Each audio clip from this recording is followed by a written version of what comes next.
Hello दोस्तों, नमस्कार। मैं हूं आपका दोस्त विजय और आज के इस वीडियो परिचर्चा में आपका बहुत बहुत स्वागत करता हूं, अभिनंदन करता हूं। जी हां दोस्तों, आशा करता हूं कि आप सभी सकुशल होंगे, स्वस्थ होंगे और अपने परिवार के साथ आनंददायक तरीके से समय गुजार रहे होंगे और इस लॉकडाउन पीरियड की अवधि में अपना बौद्धिक विकास और आध्यात्मिक विकास के साथ साथ अपना आत्मिक विकास करने में अपने समय को लगा रहे होंगे। जी हाँ दोस्तों, आज इस वीडियो परिचर्चा में हम बात करेंगे जनसंपर्क की महत्व के बारे में। जी हाँ, इस भौतिकवादी दुनिया में चाहे हम व्यक्तिगत जीवन को ले लें, सामाजिक जीवन को ले लें या संगठन के रूप में जो कार्य कर रहे हैं उसको ले लें, तो लोगों का बड़ा ही महत्व है हमारे जीवन में। और जब लोगों का महत्व होता है तो उनकी जो पहली सीढ़ी होती है वो जनसंपर्क होती है, क्योंकि ये मजबूत नींव जनसंपर्क जिससे हमारे एक उद्देश्य की परखता निर्भर करती है या जिस कार्य को कर रहे हैं उसकी सफलता निश्चित करती है और उस व्यवसाय की एक मजबूत कड़ी के रूप में जनसंपर्क आता है। तो आज बिल्कुल ये चर्चा जो है काफ़ी महत्वपूर्ण होने वाली है और आज इस चर्चा में हमारे साथ जुड़ रहे हैं श्रीमान प्रदीप पाटिल साहब, भोपाल से जुड़ रहे हैं। जी हाँ, ये एक कुशल बैंकर साथी हैं। जी हाँ प्रदीप पाटिल साहब, आपको बहुत बहुत नमस्कार, आपका इस परिचर्चा में बहुत बहुत स्वागत है। पाटिल साहब, हम जानना चाह रहे थे कि आज जो इस लॉकडाउन पीरियड में जो कि जनसंपर्क टूटा हुआ है, सोशल डिस्टेंसिंग की वजह से लोगों से संपर्क टूटा हुआ है,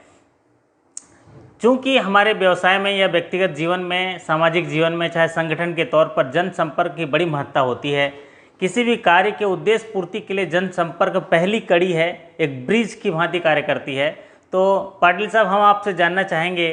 कि आज इस परिचर्चा के माध्यम से आप बताएं कि जनसंपर्क की परिभाषा क्या है, इसको किन शब्दों से परिभाषित किया जा सकता है, इसकी महत्व क्या है, इसकी महत्ता क्या है और जनसंपर्क जो है किस प्रकार से हमारे जीवन में काफ़ी महत्वपूर्ण है। जी हाँ पाटिल साहब, स्वागत है आपका। नमस्कार विजय जी, मैं आपको और हमारे तमाम दर्शकों को आज विश्व विरासत दिवस है उसकी शुभकामनाएं देता हूं और ये बताना चाहता हूं कि आपने जो विषय का जो चुनाव किया है वो बड़ा ही प्रासंगिक विषय है कि लॉकडाउन में जनसंपर्क की क्या नई रणनीति होनी चाहिए। तो मैं आपसे कहना चाहता हूं कि सबसे पहले हम लोग ये समझने का प्रयास करेंगे कि आखिर ये जनसंपर्क है क्या। जनसंपर्क दरअसल किसी व्यक्ति, किसी समूह या किसी संगठन का दूसरे किसी व्यक्ति, समूह या संगठन के साथ में एक संवाद स्थापित करना, संबंध जोड़ना और संपर्क करना, इसे हम सामान्य भाषा में जनसंपर्क कहते हैं। विजय जी, जनसंपर्क का हमारे जीवन में क्या महत्व है, इसे मैं व्यक्त करने के लिए, इसे मैं बताने के लिए बहुत संक्षेप में यही कहना चाहूँगा कि यह किसी भी व्यक्ति या संस्था के पूरे उसके स्वरूप को सुधारने, संवारने, सजाने और बनाने में जनसंपर्क का जो रोल होता है वो बड़ा ही महत्वपूर्ण होता है। और एक सुविचारित कार्य प्रणाली के तहत अगर हमने जनसंपर्क पर कार्य किया तो निश्चित रूप से उस व्यक्ति या उस संस्था की जो एक पूरी जो उसकी मौजूदगी होती है जनसमाज में,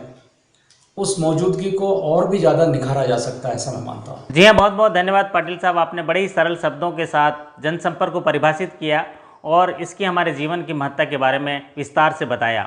पाटिल साहब, जब जनसंपर्क इतना महत्वपूर्ण है तो मैं आपसे जानना चाहूँगा कि जब लॉकडाउन की वजह से पूरा देश जनसंपर्क से सोशल डिस्टेंसिंग की वजह से कटा हुआ है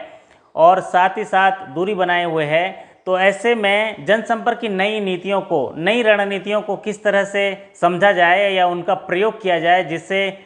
हमारे जीवन में कोई भी कार्य अबाधित तरीके से चलता रहे और जिस चीज़ के लिए हम यहाँ पर आए हैं उसमें हमें शक्ति का संचार होता रहे और हमारा कार्य आबाद तरीके से चलता रहे।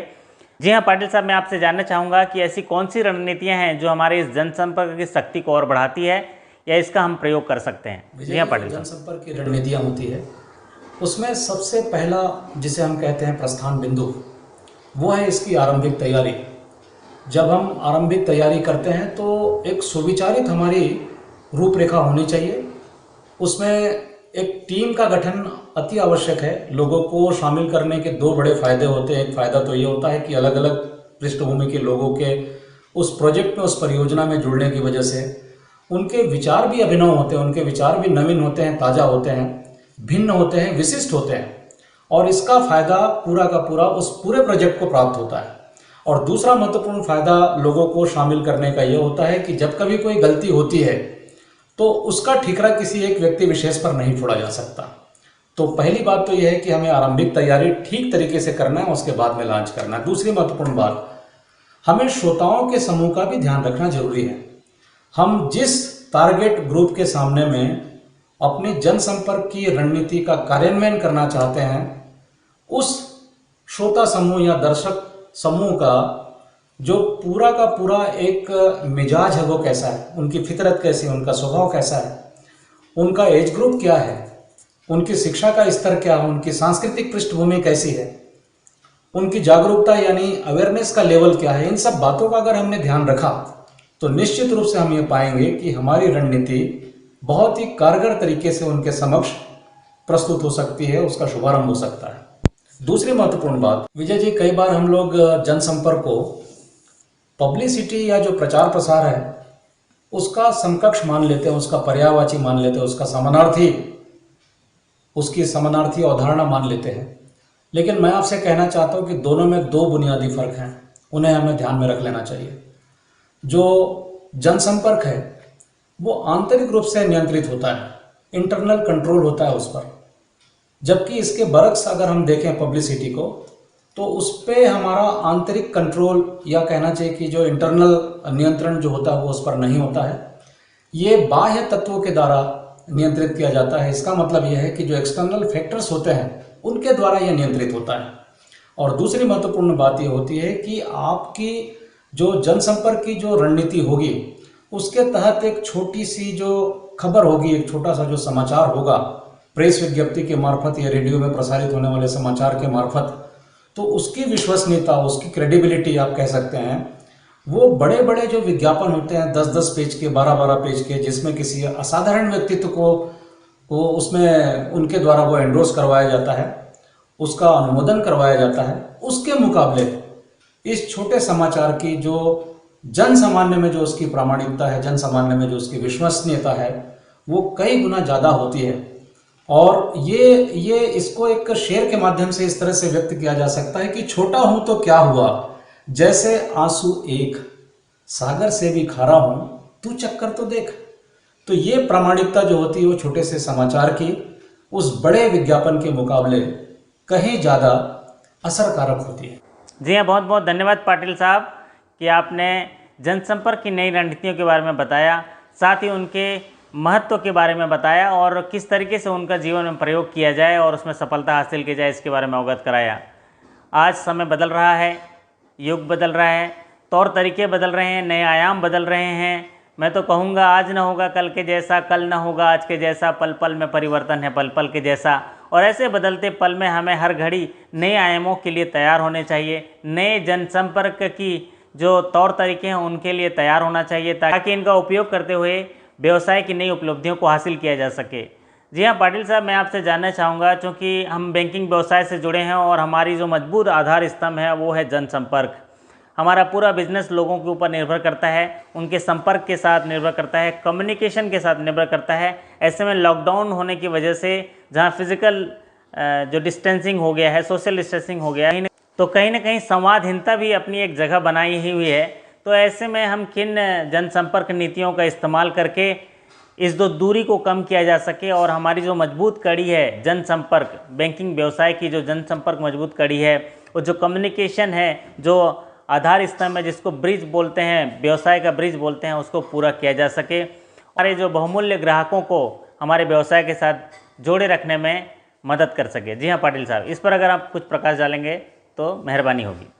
मैं आपसे कहना चाहता हूँ कि आज हमारे पास में डिजिटल प्लेटफॉर्म जो उपलब्ध है, हमारे पास में जो छोटा सा डिवाइस जिसे हम मोबाइल कहते हैं वो उपलब्ध है, उसमें अगर हमने अपने किसी ग्राहक को उनके उत्तम स्वास्थ्य की और सुरक्षा की कामना करते हुए उनके जीवन की खुशहाली के लिए अगर एक छोटा सा मैसेज भी करें और साथ ही साथ हम उन्हें बताएं कि शारीरिक दूरी का रखरखाव करते हुए शारीरिक दूरी के जो निर्देश हैं सरकार के, प्रधानमंत्री जी के, स्थानीय प्रशासन के, उनका हम समुचित रूप से पालन करते हुए अनुशासनबद्ध तरीके से जीवन जीते हुए किस प्रकार से डिजिटल प्लेटफॉर्म का इस्तेमाल करते हुए, एटीएम है या अन्य दूसरे जो माध्यम हैं, इनका इस्तेमाल करते हुए अपने बैंकिंग लेन देन को सुचारू रूप से हम जारी रख सकते हैं। इस बात का एक जो मैसेज, छोटा सा टेक्स्ट मैसेज भी उनको चला जाए तो मैं समझता हूं कि हमारे पुराने जो जनसंपर्क के जो तौर तरीके हैं उसमें फिर से एक गर्मजोशी आएगी, उसमें एक नई वार्मनेस आएगी। ये जो कोरोना का संकट काल है या लॉकडाउन की जो चुनौती है वो हमें एक उत्तम अवसर भी प्रदान करती है, ऐसा मैं मानता हूँ। आज जबकि बाहर जाना हमारा निषिद्ध है, वर्जित है, और ये हम सब की बेहतरी के लिए, ऐसा मैं मानता हूँ। ऐसे में हमारे लिए ज़रूरी है कि हम अपने जनसंपर्क की रणनीति को एक बेहतर स्वरूप देने के पहले हम मन संपर्क की जो प्रक्रिया है उसको संपन्न करने का प्रयास करें। और मेरी ये मान्यता है, मेरा अपना अनुभव है कि जब हम इस कार्य को उसकी पूर्णता में लेकर के जाएंगे तब हमारी दृष्टि पहले से और भी ज़्यादा स्वच्छ, और भी ज़्यादा निर्मल, और भी ज़्यादा पारदर्शी तथा वो गहन होगी। हाँ पाटिल साहब। विजय जी, हमें इस बात पर यकीन रखना पड़ेगा,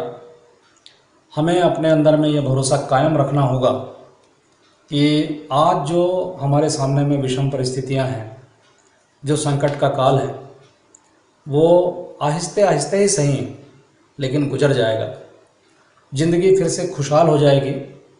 और एक सामान्य जीवन जो कोरोना के पहले का जो जीवन था वो फिर से बहाल हो जाएगा। बस मुझे यही कहना है, एक शायर के शब्दों में अगर मैं कहूँ कि कतरा कतरा रात यूं ही निकल जाएगी, सुबह होने को है, बस थोड़ा धैर्य रख, जिंदगी फिर संभल जाएगी। बहुत बहुत धन्यवाद। जी हाँ, बहुत बहुत धन्यवाद पाटिल साहब। आपने जनसंपर्क की नई रणनीतियों के बारे में इस परिचर्चा में बताया, साथ ही एक नया कला कौशल्य विकास करने की आवश्यकता पर जोर दिया कि नई रणनीतियों के तहत जनसंपर्क के नए आयामों का उपयोग करते हुए हम किस तरह जीवन में सफलता हासिल कर पाएंगे, क्योंकि शिक्षा का मार्गदर्शन भी मिलना बहुत ज़रूरी है। आपके पास ज्ञान का होना भी बहुत ज़रूरी है, साथ ही साथ एक अच्छे मार्गदर्शन का भी होना ज़रूरी है। हमारे साथियों को लगातार मार्गदर्शन देने के लिए आपका बहुत बहुत धन्यवाद।